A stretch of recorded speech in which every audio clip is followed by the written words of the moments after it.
السلام علیکم۔ بسم اللہ الرحمن الرحیم۔ اللہ کے نام کے ساتھ جو سراسر رحمت ہے، جس کی شفقت ابدی ہے۔ میں ہوں ابو اطہر۔ ناظرین، آج گفتگو ہوگی خاندانی میروائز کی اس شخصیت کے بارے میں جنہوں نے اپنی جان نچھاور کی ریاست جموں کشمیر کی تحریک آزادی کے لیے۔ ہو سکتا ہے آج کی گفتگو کچھ لمبی ہو جائے تھوڑی سی، اس لیے کہ شہید میروائز کشمیر مولانا محمد فاروق کی مذہبی اور سیاسی زندگی جہد مسلسل سے بھری پڑی ہے۔ 1962 سے لے کر 1990 تک کا وہ دور، سیاسی دور، جس کے دوران آپ نے محکوم اور ستم رسیدہ عوام، کشمیری عوام کے بنیادی حقوق، خاص طور پر آزادی اور حق خود ارادیت کے لیے جنگ لڑی۔ میروائز کا سن پیدائش 1944 اور شہادت 1990 ہے۔ صرف 48 سال کی عمر تک اللہ تعالیٰ نے شہید رہنما سے مسلمانوں، خاص طور پر ریاست جموں کشمیر کے لیے بیش بہا خدمات انجام دی۔ دینی، سماجی، مذہبی، دعوتی، اصلاحی اور دوسرے میدانوں میں وہ کام سر انجام دیے۔ میروائز مولانا محمد فاروق نے، جو فی الحقیقت کشمیر کی سیاسی تاریخ کا ایک اہم ترین باب ہے۔ کشمیر کسی زمانے میں شرکیات اور خرافات کا گڑھ تھا۔ میروائز مولانا محمد فاروق نے خاندانی روایات پر عمل کرتے ہوئے اس مشن کو بڑی کامیابی سے ادا کیا۔ سری نگر میں ایک مشہور جھیل ہے ڈل، سارے اس نام سے واقف ہیں۔ اس کے ایک حصے کو نگین کہا جاتا ہے۔ اس کے کنارے پر درگاہ حضرت بل کے نام سے ایک درگاہ ہے۔ اس درگاہ میں محمد صلی اللہ علیہ وسلم کا موئے مقدس یعنی ریلک رکھا ہوا ہے کئی صدیوں سے، غالباً مغل بادشاہ شہنشاہ کے دور سے۔ اس وجہ سے اس درگاہ کو بڑا مقدس ترین مانا جاتا ہے کشمیر میں۔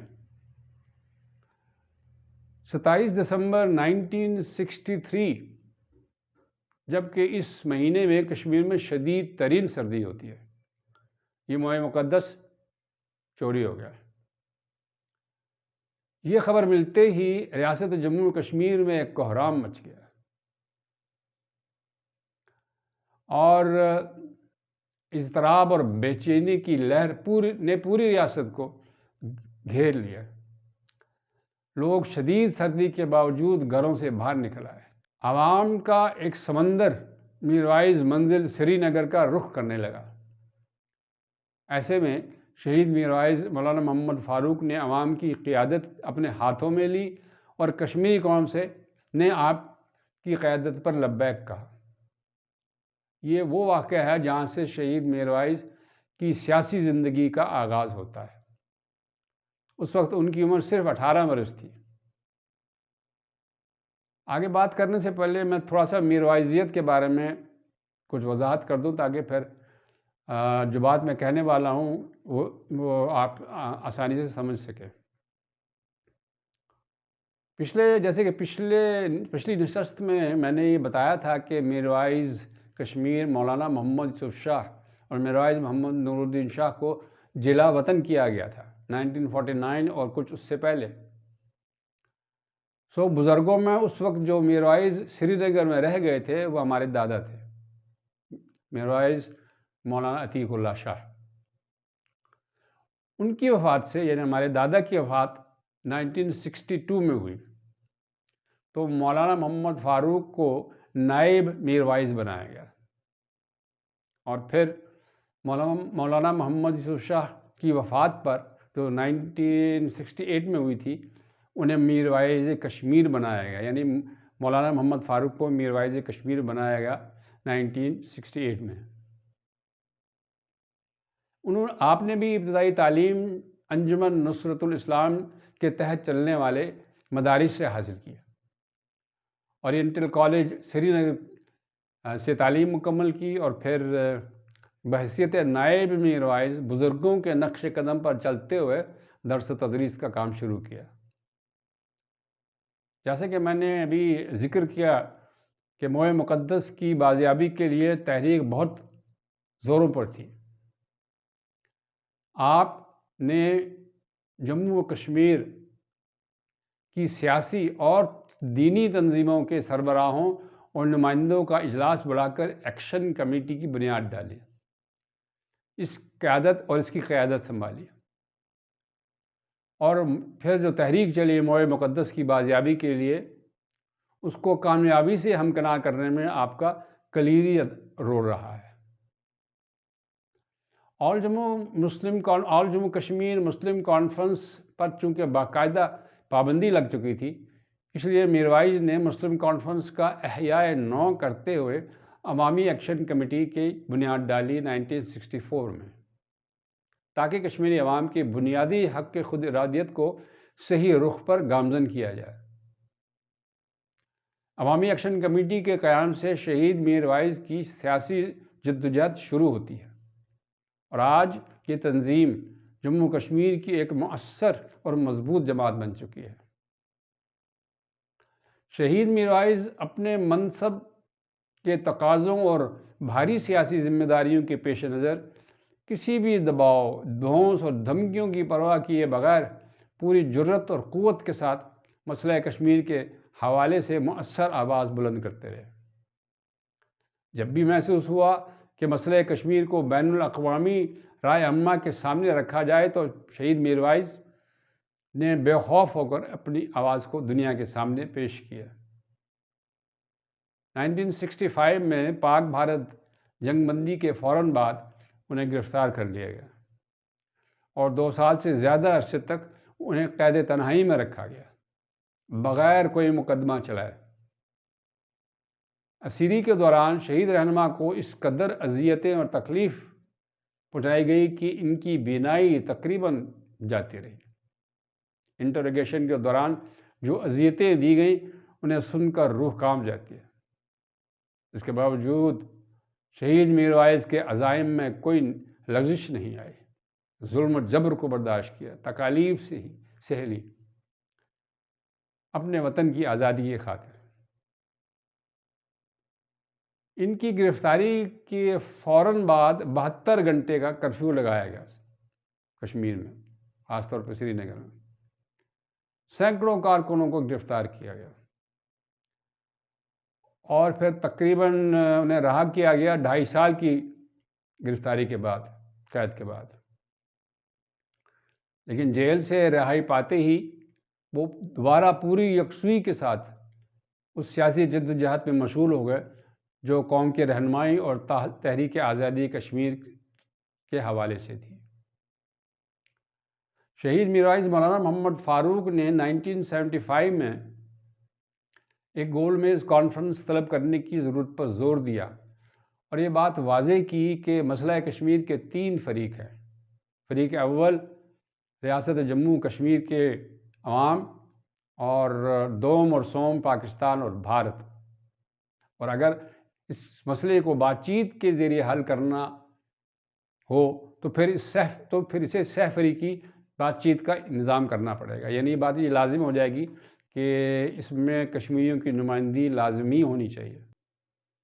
1990 اور 21 مئی کا دن صبح کے تقریباً 11 بجے تھے اور شہید میر وائز گھر پر موجود تھے۔ کسی نے اندر گھر اطلاع بھجوائی کہ باہر کچھ مہمان ملنے کے لیے آئے ہیں، چنانچہ آپ ان سے ملنے گھر سے منسلک آفس میں گئے۔ کچھ ہی دیر گزری کہ فائرنگ کی آواز آئی۔ گھر والے آفس کی طرف دوڑے تو دیکھا کہ شہید میر وائز صوفے پر گرے ہوئے ہیں اور بے تحاشا خون بہہ رہا ہے۔ فوراً ہسپتال لے جایا گیا، لیکن وہ آخری سانس لے چکے تھے۔ سارے سری نگر میں خبر پھیل گئی، عوام نے فوراً اپنا کاروبار زندگی بند کیا اور میروائز منزل کی طرف دوڑے۔ چند ہی منٹوں میں ہزاروں لوگوں کا اجتماع میروائز منزل کے سامنے جمع ہو گیا۔ شہید میروائز کشمیر مولانا محمد فاروق کی شہادت سے پہلے خاندان میروائز نے ہر طرح کی سختیاں برداشت کی، قید و بند، جلا وطنی اور اب شہادت۔ اس خاندان کی صدیوں پر بکھری ہوئی ملی اور قومی خدمات میں صرف یہ ایک قربانی باقی رہ گئی تھی، شہادت فی سبیل اللہ۔ اسے مولانا فاروق نے اپنی جان دے کے پورا کیا۔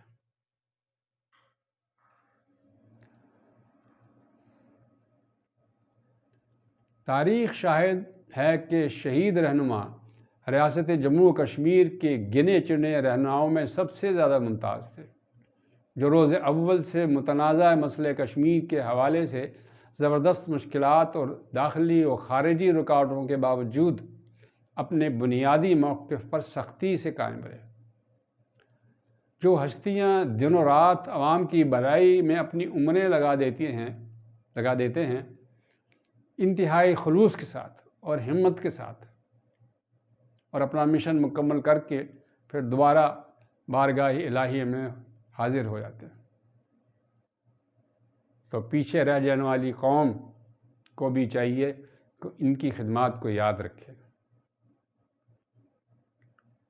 اللہ تعالیٰ نے کہا ہے کونوا قوامین بالقسط، انصاف پر قائم رہو۔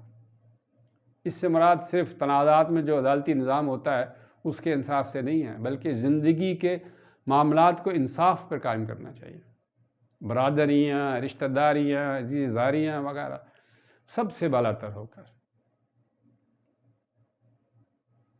کچھ باتیں وطن عزیز کے بارے میں۔ میرے وطن عزیز، اسلامی جمہوریہ پاکستان کے قیام کے دن سے ہی وہ طاقتیں سرگرم رہی ہیں جو اس تقسیم کو خاکم بدہن ختم کر دیں یا اتنا کمزور کر دیں کہ وہ اپنے پاؤں پہ نہ کھڑا ہو سکے اور محتاج رہیں۔ لیکن ہمیں دعاؤں کے ساتھ ساتھ عمل سے بھی دشمنوں کے خواب کو چکنا چور کرنا ہے انشاءاللہ۔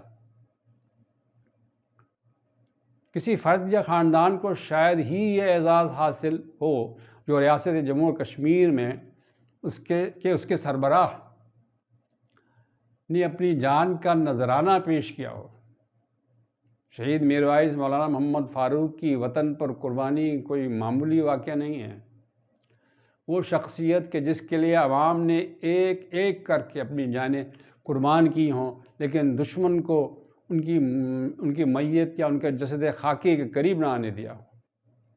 ایسے رہنما صدیوں میں پیدا ہوتے ہیں۔ اللہ تعالیٰ تمام شہداء کی قربانیوں کو قبول کرے۔ آخر میں سورہ احزاب کی آیت 179 کا ترجمہ پیش کرتا ہوں یہاں۔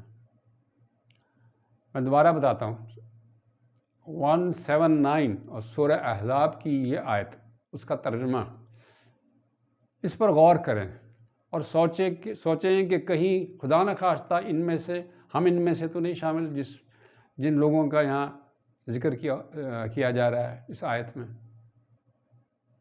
بڑی دلدوز اور رونگٹے کھڑے کرنے والی آیت ہے۔ اس آیت کا ترجمہ میں پڑھ دیتا ہوں یہاں۔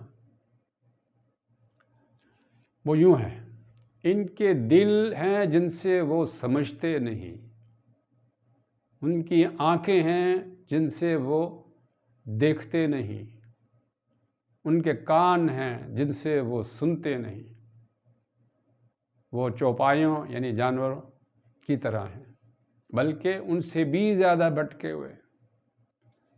وہی ہیں جو بالکل غافل ہیں۔ جس مخلوق کو اشرف المخلوقات کہا گیا، اور ان آیات میں دیکھیے اللہ میاں کیا کہتے ہیں کہ جن میں یہ رذائل ہوں گے وہ جانوروں سے بھی بدتر ہے۔ ایک مسلمان قوم کو بہترین اخلاق کا نمونہ ہونا چاہیے۔ اللہ کے احکام کو درگزر کرنا دنیاوی مفادات کے لیے بہت بڑی گمراہی ہے، بہت بڑی گمراہی ہے۔ اور مجھے عادت سے کہنے دیجئے کہ اس وقت مسلمان قوم اس قسم کے حالات سے گزر رہی ہے، معذرت کے ساتھ، اگر ہم سمجھیں اسے تو۔ اب میر وائزین کشمیر کی سیریز کی یہ آخری نشست تھی۔ آئندہ ہم انشاءاللہ دوسرے موضوعات پر بھی گفتگو کریں گے۔ آپ کا ساتھ رہنے کا بہت بہت شکریہ۔